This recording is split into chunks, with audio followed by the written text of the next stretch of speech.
Welcome to the Registered Investment Advisor Podcast, where financial services marketing expert Seth Green interviews experts, executives, and top producers to share can't-miss tips on how they successfully manage their financial service firms, grow their businesses, create great relationships, and influence the industry. And now, here's your host, Seth Green. Welcome to the podcast. This is your host, Seth Green. Today, I've got the good fortune to be interviewing Melissa Bouchillion from SV Advice. She co-founded Sound Wealth Advisors to create an independent, boutique, client-focused firm. Melissa, thank you so much for joining us. Yeah, thanks for having me. Let's go back in time a little bit. How did you get into the industry in the first place?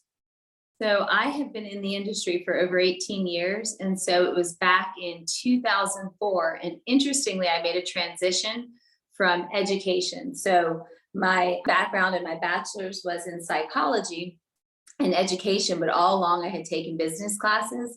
And so I ended up going to graduate school got my master's in education, spent a few years teaching children that were gifted, had special needs, and then also that were just part of kind of the regular third grade setting.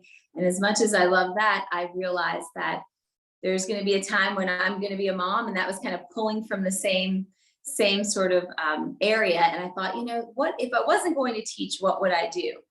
And I went back and I said, I really like the idea of helping people and giving advice. And if you think about it, for someone after their health, their family, their finances are a really important component of their life that allow them to do the things they want to do, help the people that they care about, and make a difference in the world. So having a trusted advisor that they can lean on makes a huge difference. And so that's when I decided I wanted to get into the industry. I wanted to work with, and that was back in 2002. I wanted to work with either Goldman Sachs or Merrill Lynch because at the time they had the best training programs in the industry. And I wanted to get my CFP, my Certified Financial Planning designation. And so in 2002, firms weren't hiring, they were firing. And so it took till 2004, and finally someone had given me an opportunity over at Merrill Lynch. And I have to thank the Wall Street Journal because they had written an article that teachers and educators made really good financial advisors because they can take complicated subject matter and really distill it in a way that people can understand, and it helps them take action. And so that's how I got started. Well, congratulations. That's a heck of a journey. Should probably be in a book somewhere if it isn't.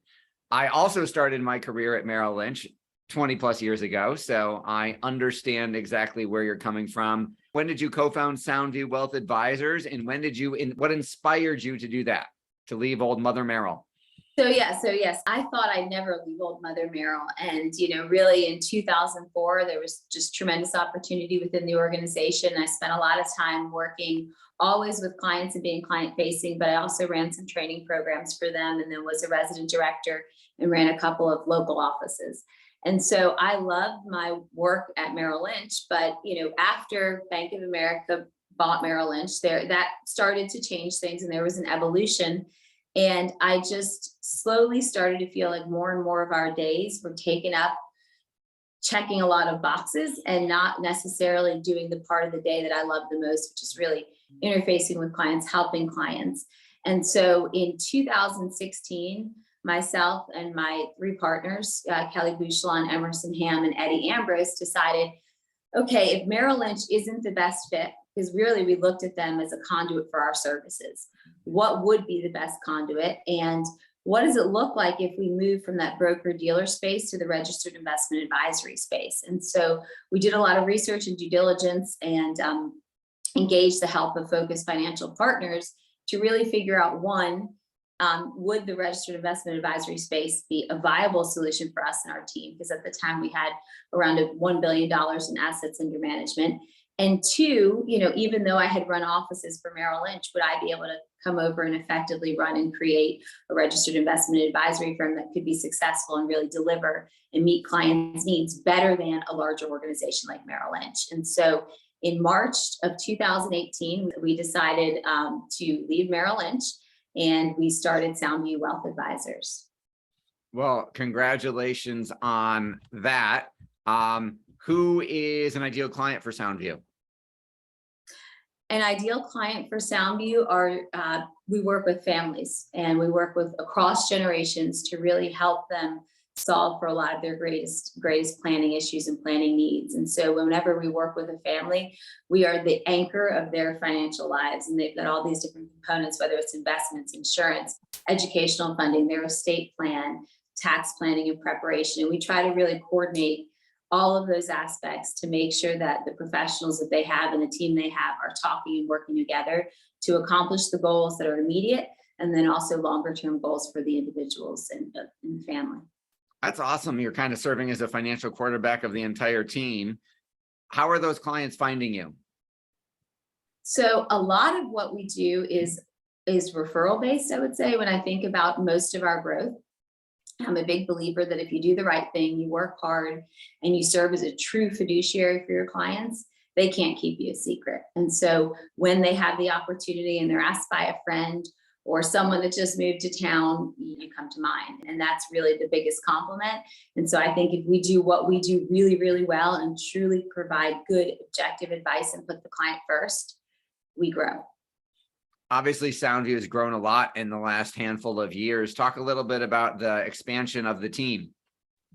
Yeah, so when we rolled out, we were just a team of 8. We're now 14 and growing. We'll hire a few more people before year end. And really the goal isn't, I don't want to be the largest firm out there. I want to continue to work with people that we enjoy working with and help them accomplish their goals and do a really, really good job for our clients. We have had significant growth, but initially we shrunk to grow, to actually provide a launching pad to where we could grow. And we had capacity to really work with clients that wanted to engage our services, wanted to take our advice and saw value in what we did. And we felt like we could really help make a difference in their lives. And so rolling out of Merrill Lynch and coming over, after about a year, we were probably around 850 million in assets under management. And today we're just over 1.4 billion. Well, congratulations. That's incredible growth. In addition to running, being a co-founder and being a financial planner, you are also a wife, you are a mother, you are an active runner and an avid volunteer and serve on the board of a number of organizations. How do you juggle it all? I like to stay busy. I think it's just, we get one go around in this world and we better make a difference. And so it helps to love what you do. It helps to have a really great culture at the office where everyone just supports one another. And there's so many people that I couldn't do what I do without the folks here in the office to help me execute for clients every day. And I've got a wonderful family at home that allows me to do the same thing. And then I just think my old Guatemalan immigrant self likes to work and keep on going, like my father would say. Absolutely. With all the success you and the firm have achieved, what's your biggest challenge now?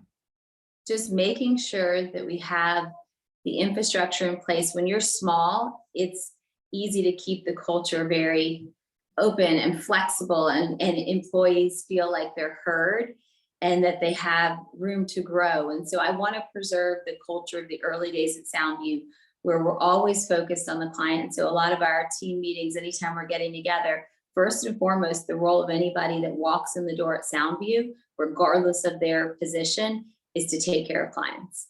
And so I never want to lose that. But then secondly, my biggest concern after taking care of clients is to make sure that I'm taking care of the people that work with us and everybody that makes up Soundview Wealth Advisors. And so those are the 2 biggest things that I want to make sure we can continue to deliver on. And I believe if we do, growth will happen and everything works out. Your passion is obvious. What do you like best about what you're doing? I believe I really help people, and I can do it even better now on the registered investment advisory side, because it's not, hey, I'm kind of sort of a fiduciary, but there's these conflicts because of Merrill Lynch. I am a true fiduciary for people, and whether they have a question about investments, or hey, should I invest in this private equity solution, or what am I going to do about my family? I'm concerned about my daughter or my son, and I need to structure these trusts for them. How can I really help them? How can I help future generations? I love working with people and trying to help solve what they're most concerned about. And I can do it in a truly objective way now and have an open architecture platform that allows me to do that. That's what gets me excited. That's what gets me up. That's what will keep me doing this for a really, really, really long time to come. You and your team left and started your own RIA pretty much right before COVID. How have you navigated through the pandemic? Yeah, so we did. So you figure March of 2018, we started. And then by March of 2020, I was shutting down the office to transition to a remote workspace. And if you had asked me in February of 2020, could our industry be remote? I would have been able to write you a list of reasons why not, right? We need to be in the office. We need to be collaborating. We need to be in front of clients. And so the world had to turn on a dime, and so did we. And I was super thankful, because to change technology platforms, to be able to literally shut the office down on a Monday and Tuesday morning, open up, and every employee had a home office set and ready to go. They left our office, stopped by Best Buy to buy the printer, pick up the printers and faxes we had ordered, and then continued on home. And so we were able to really deliver. And I think clients appreciated that, because there wasn't this, oh my goodness, how do I reach them? Or I can't see you. You know, it took a lot of the larger organizations to figure out how to handle Zoom meetings and which platforms to use. And I was thankful that we were more nimble. You crossed the $1 billion mark. How big do you want to get? You know, I would say the next goal would be, I'd love to see us at 3 billion, you know, but really more important than size is I want to continue to make sure we work with people, we can be effective, and we can really deliver for the families that choose to hire us and entrust us with their finances and their wealth. Beautifully said. Well, we know your time is incredibly valuable. We greatly appreciate you spending some of it with us. This has been Seth Green with Melissa Bouchillion of Soundview Wealth Advisors, svadvice.com. Melissa, thank you so much for joining us. Thanks so much for having me. I appreciate it. Thanks everybody for watching or listening. We'll talk to you or see you next time.